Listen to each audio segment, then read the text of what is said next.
अगर आपने मुन्ना भाई एमबीबीएस मूवी देखी है तो उसका ये सीन है जहाँ पे एक कोरियन ट्रैवलर आता है और सर्किट उसको बोलता है भाई तू स्लम्स की क्या फोटो खींच रहा है, चला जा तुझे आगरा दिखाता हूँ, ताजमहल दिखाता हूँ, इंडिया गेट दिखाता हूँ।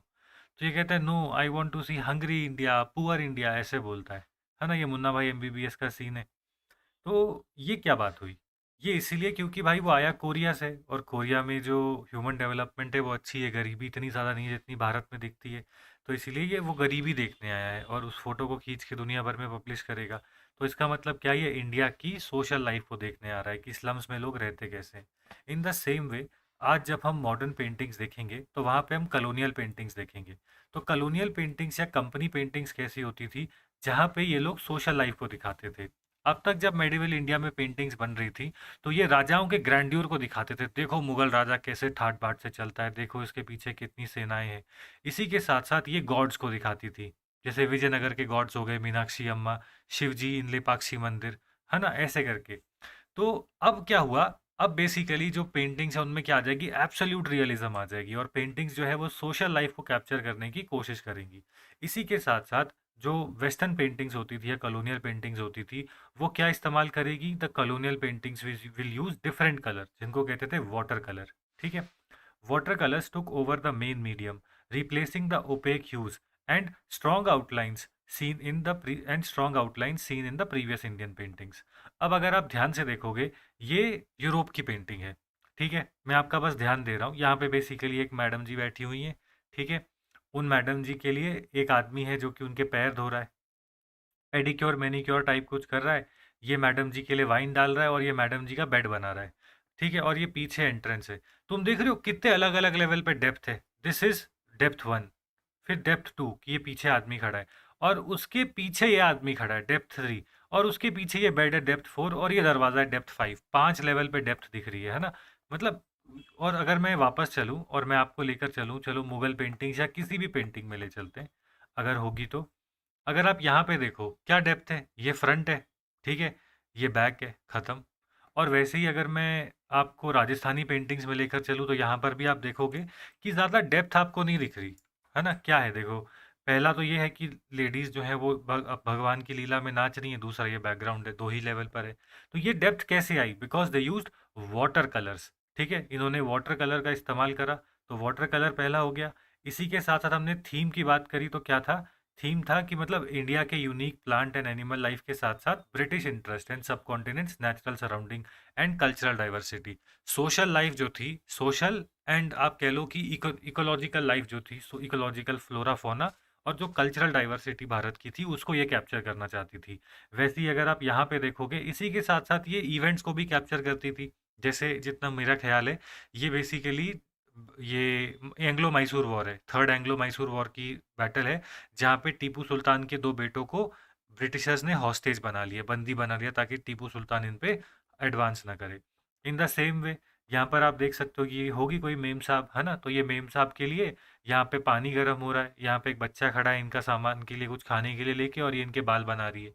तो यू आर सीइंग ना कि ऐसे पोर्ट्रेयल्स ये बनाते थे भारत के, ताकि जब ये ब्रिटेन में जाएं तो ये दिखा सके कि हम कितनी ठाट बाट में भारत में रहते हैं। ठीक है। चलिए, अब यहाँ पे देखो सेंटर्स ऑफ कंपनी पेंटिंग के बारे में क्या लिखा है, कि ये जो पेंटिंग था ये आपको कलकत्ता, चेन्नई, दिल्ली, पटना, वाराणसी और तंजावुर के आसपास दिखेगा। कुछ अगर हमको देखना हो कि किन्होंने पेट्रनेज दिया, सपोर्ट करा, तो Wellesley and Mary Impey were notable British supporters who hired Indian artists to create paintings depicting plants, animals, and everyday activities in India. These pieces functioned as both decorative items and documentation of India's diverse wildlife and cultural scenery. ठीक है। चलिए, यहाँ पे कह रहे हैं कि Mazhar Ali Khan and Ghulam Ali Khan, two renowned artist in this style, recognised for their intricate and life like representation.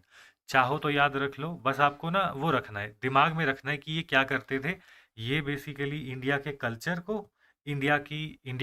को, ब्रिटिश के लेविश लाइफस्टाइल को, और क्रोनोलॉजिकल इवेंट्स जो कि ब्रिटिश रूल के अंडर हुए उनको बेसिकली डॉक्यूमेंट करने का तरीका था। ठीक है, ये हमको समझ में आ गया और कुछ नहीं। ये याद रखना है तो याद रख लेना, Mazhar Ali Khan, Ghulam Ali Khan, it does not matter. इसके बाद क्या होता है, भारत के अंदर स्वदेशी मूवमेंट अपनी जड़ पकड़ने लगती है, अंग्रेज आ गए। तो हम देखते हैं कि बंगाल, हमने देखा ना स्वदेशी मूवमेंट जो था उसकी उसकी उसका जड़ कहाँ था, उसका हब कहाँ था, बंगाल में। तो बंगाल स्कूल ऑफ आर्ट जो है वो निकलता है 1900s में। और बंगाल स्कूल ऑफ आर्ट क्यों निकलेगा? क्योंकि यहाँ पे जो हमारे राजा राम मोहन रॉय थे, इन्होंने कहा कि भाई अंग्रेज हमसे अच्छे नहीं है। अंग्रेजों ने वाइट वाइट वाइट सुप्रीमेसी का वो जो पूरा रायता था वो भारत में फैला दिया। आज भी है कि अगर लड़की से शादी करनी, लड़की गोरी होनी चाहिए, है ना, या गोरे लोग होते हैं वो समझदार होते हैं, है ना, ऐसा देखा जाता है ना। तो हर कोई फेयर एंड लवली लगाए घूम रहा है आजकल, है ना। तो राजा रवि वर्मा बोल रहा हूँ, राजा राम मोहन रॉय, फिर उसके बाद ईश्वर चंद्र विद्यासागर, फिर इसके बाद हेनरी विवियन डेरेजियो, है ना, ये सारे के सारे आए। इसी के साथ साथ आर्य समाजी आए। इन सब ने कहा कि ऐसी बात नहीं है। और इसी में हम जोड़ सकते हैं रामाकृष्णा मिशन भी। इन सब ने कहा कि भाई ऐसी बात नहीं है, वी आर ऑल्सो फैंटास्टिक, है ना। ऐसा थोड़ी है कि उनके टूथपेस्ट में नमक है, हम भी अच्छे हैं।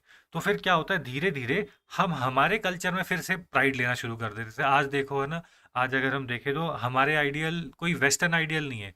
हमारे आइडियल राम जी हो जाएंगे या कृष्णा जी हो जाएंगे, कि अगर किसी को मान लीजिए डिप्लोमेसी सीखनी है तो कृष्णा जी, अगर किसी को वैल्यूज के ऊपर चलना सीखना है तो मर्यादा पुरुषोत्तम श्री राम।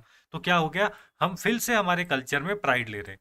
तो वैसा ही रिवाइवलिज्म हुआ जब राजा राम मोहन रॉय इन सब ने बताया कि मूर्खों, तुम लोगों ने अपने पूरे सोशल इवल्स की वजह से अपने धर्म को और अपने कल्चर को खराब कर लिया है, और अब वापस वहां से बाहर निकलो। तो जब हम वहां से बाहर निकले और हम अपने में प्राइड लेने लगे, तो हमने देखा कि जो ब्रिटिशर्स थे इंडियंस को दिखाते थे कि बेकार है ना, कि मतलब ये they are only fit for the slavery वाले काम, ये वाले कामों के लिए इंडियन ही बेटर है। तो फिर वहां पर आता है हमारा बंगाली स्कूल ऑफ आर्ट, जो कि बेसिकली एक रिएक्शनरी अप्रोच था। रिएक्शनरी अप्रोच थी। Bengal school was conscious response against western academic realism that had become popular in Indian art institutions. The artist rejected materialistic style, instead promoted spiritual and indigenous aesthetics.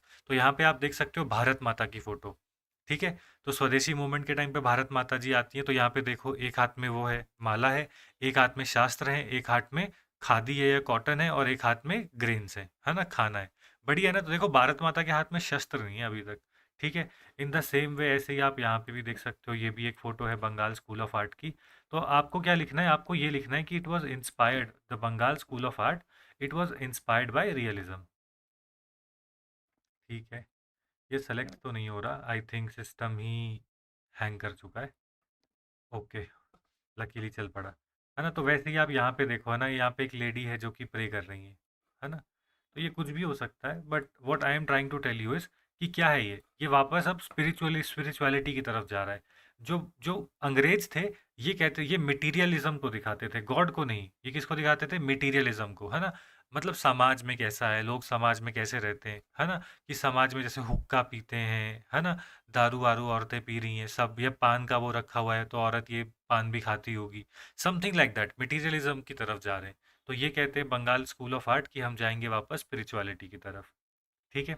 अब यहाँ पे अगर हम देखें तो की फाउंडिंग, मतलब जो बंगाल स्कूल ऑफ आर्ट है उसके भाई दो तीन आर्टिस्ट पता होने चाहिए, क्योंकि भारत का आर्ट था। जैसे कि अबेंद्रनाथ टैगोर, इनका नाम याद रख लो, और रविंद्रनाथ टैगोर, इन दोनों का नाम याद रख लो। इसके आगे जाने की जरूरत नहीं है। जैसे अबेंद्रनाथ टैगोर की एक कलेक्शन ऑफ पेंटिंग्स है जिन्हें की अरेबियन नाइट्स कहते हैं, वो अलादीन वाली, है ना। तो मैंने फोटो निकाल ली थी गूगल से, मैं दिखाता हूँ। ये देखो, ऐसे करके इनकी पेंटिंग्स थी।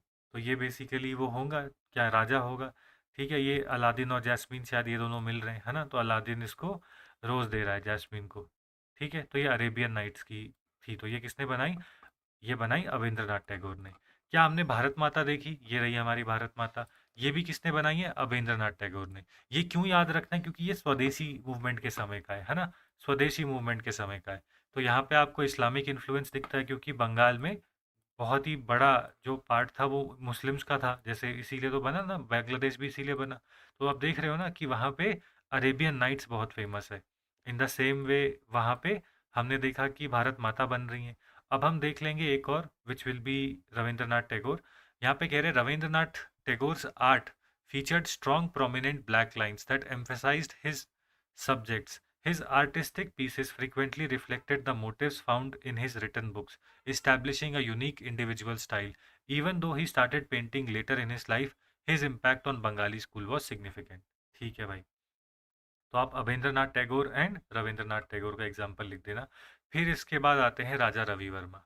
राजा Ravi Varma he is called as the father of modern India. Father of modern India क्यों?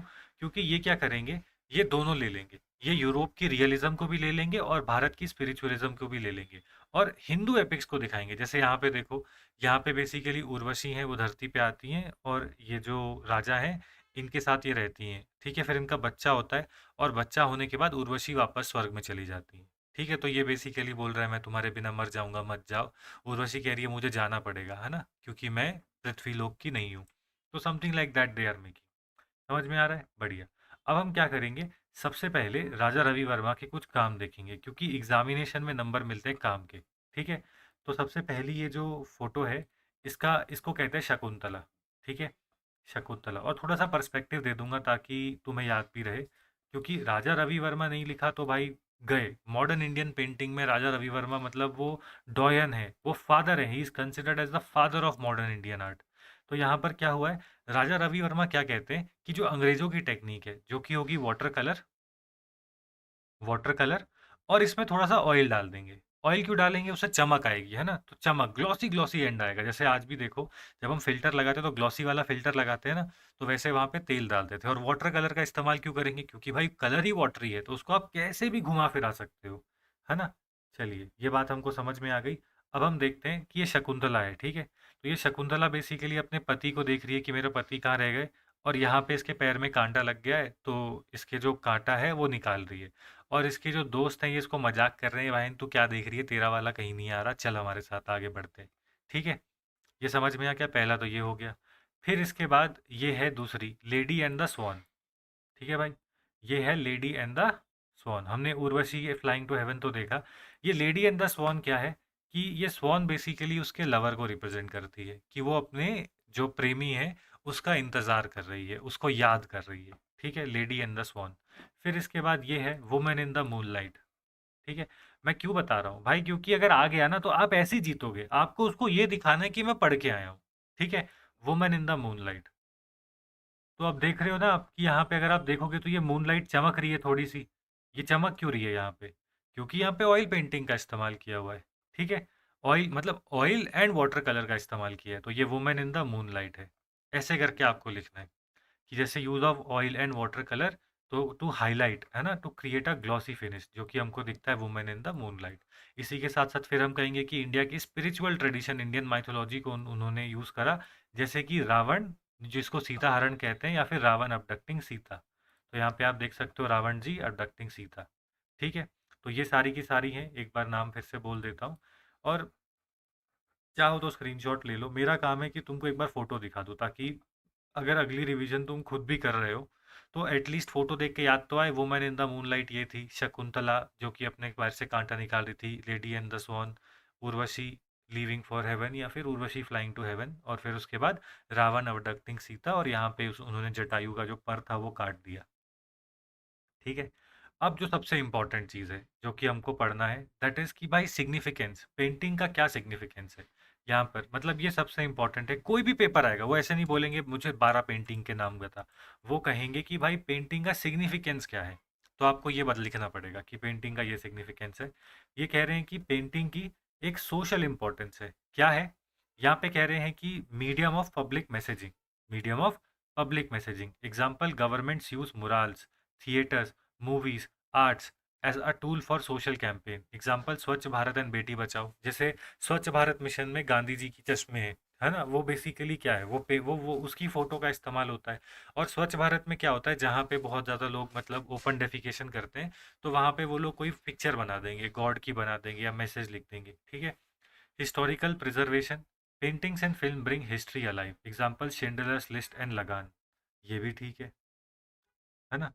ये कह रहे हैं कि पेंटिंग्स जो हैं वो जो हिस्टोरिकल प्रिजर्वेशन है, फॉर एग्जांपल पहले जो शिंडलर्स लिस्ट थी ये क्या होती थी, जहाँ तक मुझे याद आ रहा है ये शायद नाजीज का था, कि एक लिस्ट थी और मतलब और उसके ऊपर एक पेंटिंग बनाई थी कि ये सारे लोग तो बहुत जल्दी शहीद, मतलब इनको मार दिया जाएगा। या फिर लगान, कि बेसिकली एक लगान की मूवी थी, मतलब लगान की एक भारत में कहानी थी जहाँ पे दिखाया गया था कि लगान देते हुए इंडियंस ब्रिटिशर्स को, तो उसके ऊपर पूरी मूवी ही बन गई लगान मूवी। ये कल्चरल मेमोरी होती है, art preserve social value, myths and religious narratives, जैसे अब हमको पता है ना कि रावण ने सीता का हरण किया था, तो हम रावण का दहन कर देते हैं दशहरा पे, तो वैसे करके कह रहे हैं। Tribute to scholars, paintings were used to honour educated class. Cultural journey है, art allows exploration of different eras and civilisation. अगर आपको नहीं समझ रहा, मैं आपको सिंपल करके बताता हूँ। पहली चीज़ क्या है? सबसे पहली चीज़ है कि ये पब्लिक मैसेजिंग के काम में आती है। Public messaging.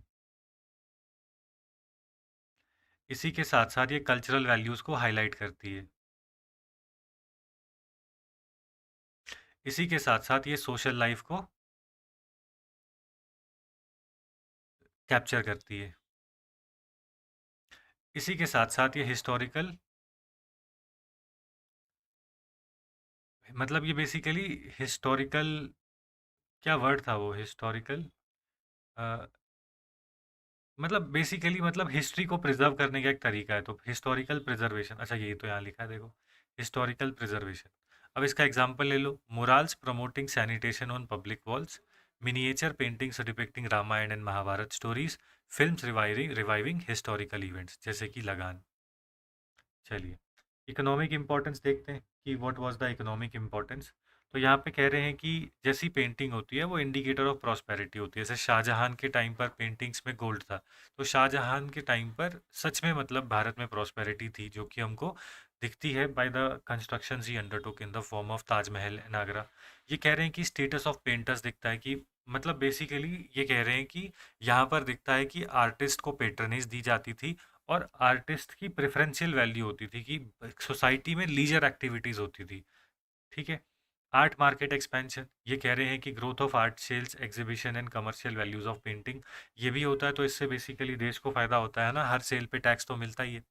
Rich murals of Ajanta and Ellora signify prosperity, European Renaissance artist gaining courtly status and financial independence. बिल्कुल भाई, जैसे आप यहाँ पे एग्जांपल ले लेना मोनालिसा के, है ना, जो मोनालिसा है कुछ भी नहीं है, बेकार से तो है। क्यों है इसकी वैल्यू? क्योंकि ये बनी थी उस समय जब गॉड की ही पेंटिंग्स बनती थी, तो वहां पे सेक्युलर वैल्यू ऑफ लव या फिर लस्ट, है ना, इनके ऊपर भी पेंटिंग्स बनने लगी। तो इसीलिए मोनालिसा की वैल्यू है, क्योंकि वो विद्रोह का भी प्रतीक है, कि उस समय पे वो विद्रोह का भी प्रतीक था। ठीक है। चलिए, पॉलिटिकल इंपॉर्टेंस देखते हैं। स्टेट की पेट्रनेज होती है, मुगल आर्ट अगर हम देखें तो वो रॉयल लाइफ को दिखाती है। जो एम्परर की कोर्ट्स होती थी उसके हिस्टोरिकल इवेंट्स को दिखाती है। ठीक है, राजा के हरम के सीन दिखाते हैं कि राजा के पास कितनी रानी है और तुम्हारे पास कितनी है, एक भी नहीं, पढ़ाई करो तभी मिलेगी। पब्लिक डिस्प्ले प्लेटफॉर्म्स है, 20th century galleries and museums expanded public engagement with political and cultural art. ठीक है। फॉर एग्जाम्पल, मुगल का जो मिनिएचर था, जो कि जहांगीर के दरबार में दिखाता है कि गवर्नमेंट ने स्पॉन्सर किया था, क्या कहते हैं, पब्लिक म्यूजियम्स को, गैलरीज को, टू इन्फ्लुएंस पब्लिक परसेप्शन। और मैं आपको और ज़्यादा एक्यूरेट बता दूं, जहांगीर का तो बता दिया कि जहांगीर के दरबार में सरकार जो है पब्लिक म्यूजियम और गैलरीज खोलती थी। अकबर ने तस्वीर खाना खोला था। इससे बढ़िया कुछ मिलेगा बताओ? अकबर्स तस्वीर खाना। आगे चलते हैं। यहाँ पे लिखा है environmental messaging. Murals were paintings, mural wall paintings were used to promote environmentalism like tree planting, water conservation and climate change. For example, green India campaign murals promoting ई in urban and rural India. ये भी अच्छा है भाई। Present significance अगर हो तो हम लिख सकते हैं कि मुराल से हम क्या कर सकते हैं, हम एटीट्यूड को चेंज कर सकते हैं, स्वच्छ भारत, हम अवेयरनेस ला सकते हैं अबाउट इन्वायरमेंट, हम के मुराल्स को यूज़ कर सकते हैं फॉर लेट्स से इंडिया के कल्चर को प्रिजर्व करने के, और वो बेसिकली हमारी एक सॉफ्ट पावर की तरह भी बन सकती है ना। मुराल्स का एक्सपोर्ट हो सकता है, जैसे होता भी है जयपुर की पेंटिंग्स का। और मुराल्स जो है हम उनको रिवाइव कर सकते हैं, हम मुराल्स का इस्तेमाल कर सकते हैं रिवाइव करने के लिए डाइंग आर्ट को, जैसे कि पटना कलम,